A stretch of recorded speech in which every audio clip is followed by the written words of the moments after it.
Are you looking for a homeschool science that you can do with your entire family? Today, I want to chat about the good and the beautiful science unit studies. Hi, I'm Aileen. This is Homeschool with the Clarks, and I am currently homeschooling my 4 kids, ages 4, 8, 10, and 12. And I have been on the hunt for a unit study style science curriculum that I can do with all of my kids for quite some time. And we landed on the good and the beautiful this year. And I just wanted to give you my thoughts on what I like and what I don't like. The good and the beautiful, it starts with a teacher's manual like this. It's colored, shiny paper, stuff you have to cut out, vocabulary words in the front. You can see. It also, so it comes with this. These are the things you have to have. And then the student books. This is grades 3 to 6. They also have grades 7 to 8. And many of the unit studies now have little workbooks for K to 2nd. So here are my thoughts on the good and the beautiful science. I'm going to start with things that I like, my pros, and then I will share the cons with you. So my pros are that it's open and go. I love that it's open and go and it's scripted. If you look at a lesson at the top, it shows you exactly what you need to have on hand that day. And a lot of times I have these things on hand. So that's really easy, or it's easy to glance at on the weekend and put whatever I need in my grocery order. It's scripted. It's like short sections that I read. It literally says, read to the children. That's what my brain needs to teach my kids. So that's been really great. It does have some pictures. It has step-by-step pictures of the demonstration, which I appreciate. It gives me all of these visuals. Like, it shows me the vocabulary words I need to cut out. So I do like that it's open and go.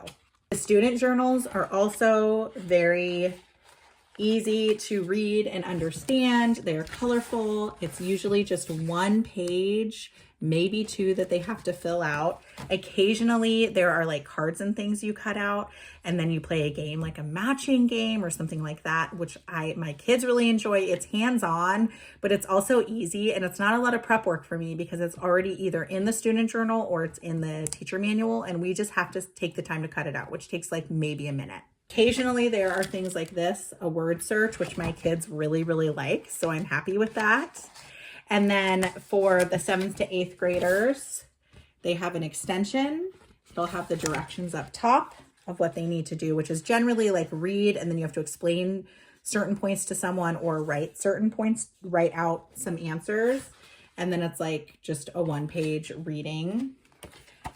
I really like that. I feel like that is what I needed to make sure that I'm hitting science for all of my kids and making sure that they're getting what they need, because my youngest is 4 and then my next youngest is in 2nd grade, and she's even, says 3 to 8, and she's doing the 3rd grade. But I also need to make sure that I'm meeting the needs of my middle schooler, and I feel like the extension activities are doing that. They also have book packs that you can order. They're optional. And they have a middle school book for each unit, which I love. Like, it'll be, I don't think I have one. Darn. I don't have it with me, but it'll be like something specific about the science, or it'll be a biography about a scientist in that field. Just something to add details to his learning. And then they have these workbooks. You can see for the kids, some of them are like already done. I mean, this is my 4-year-old's doing this, so it's like a little bit of a stretch for her, but it's just to keep her included at the table. So I really like that it's open and go. I like that it has the separate student books. They all have their own student books. It's all prepped and ready to go. Literally the only thing I need to do is cut out pieces. Another thing that I really like is how many options there are. I think there's like 12 or 15 different units. So this could last us several years if we're doing 4 a year. And I know some people only do 2 units a year. So you could slow down as well. So I really like that. The price point is not terrible. I don't have to buy like a big box of supplies either, because most of the things that I've needed so far, we've done 2. We did geology, which we didn't really need much. It did also have like a rock box that we included that my kids liked. And then this one, it's like the health and the physical body. I don't have to have a lot of things on hand. It's like saltine crackers. We needed, for this one, it was like we needed This last lesson, we needed bread, a Ziploc bag, a saltine cracker, and then we needed a jar of water, vegetable oil, and dish soap. I had all of that in my pantry. We did not have saltine crackers, but we had, my son found croutons. And so we used croutons because we were learning about the digestive system and what happens in your mouth when you start chewing, and then all the way down. And then there was a lesson, part of the lesson was like the bile from the liver. It was really interesting and it brought the science to life, but I didn't need like all of these specialized materials. So I appreciate that as well. The cons, I would say, for the good and the beautiful science, there are a couple, but they're definitely not deal breakers for me. The first one is, and this is again, just because of the way my brain works, they have the recommended book pack, which I purchased for every lesson, every unit that I bought, but it doesn't tell you when to read the recommended books. And so for geology, we did not finish those books. We didn't, because I forgot.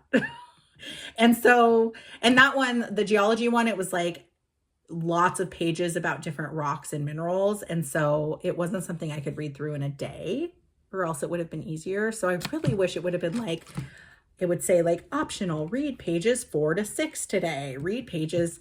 So just so that and maybe it's something that I need to prep ahead of time and write in there. I don't know, but I really, really wish that they would have like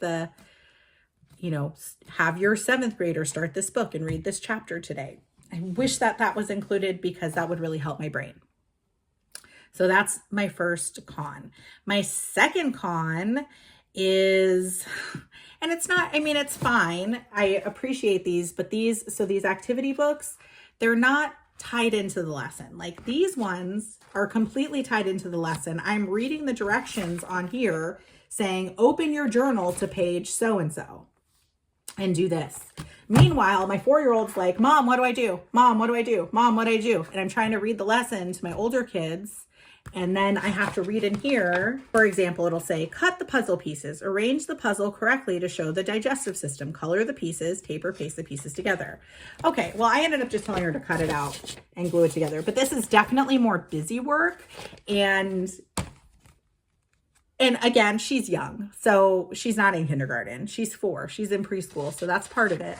But even a kindergartner can't read. And so having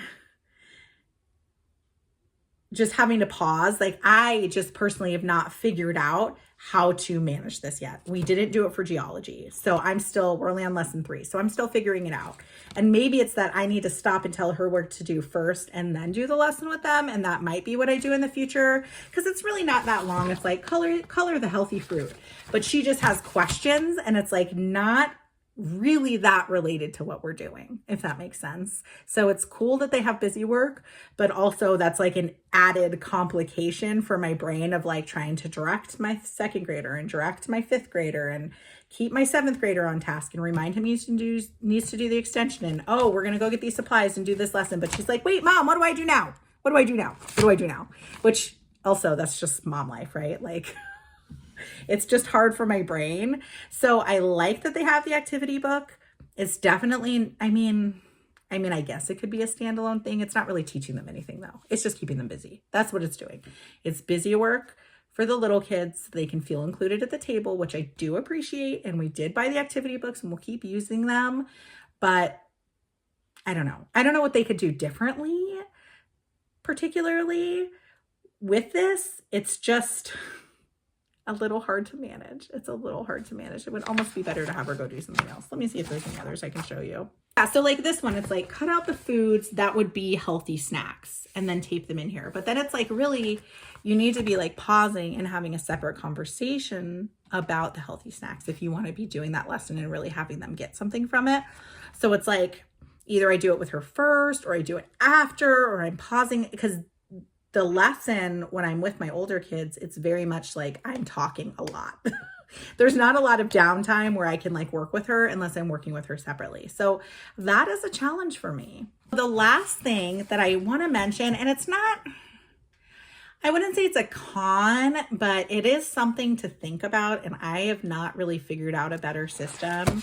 So every lesson, or not every lesson, every unit comes with and I've already cut some out, a lot of vocab. Like there's like 2 to 3 vocabulary words for every lesson. And you're supposed to cut them out and put them on a vocabulary wall. And we have like a cork board in our dining room, which is where we do school.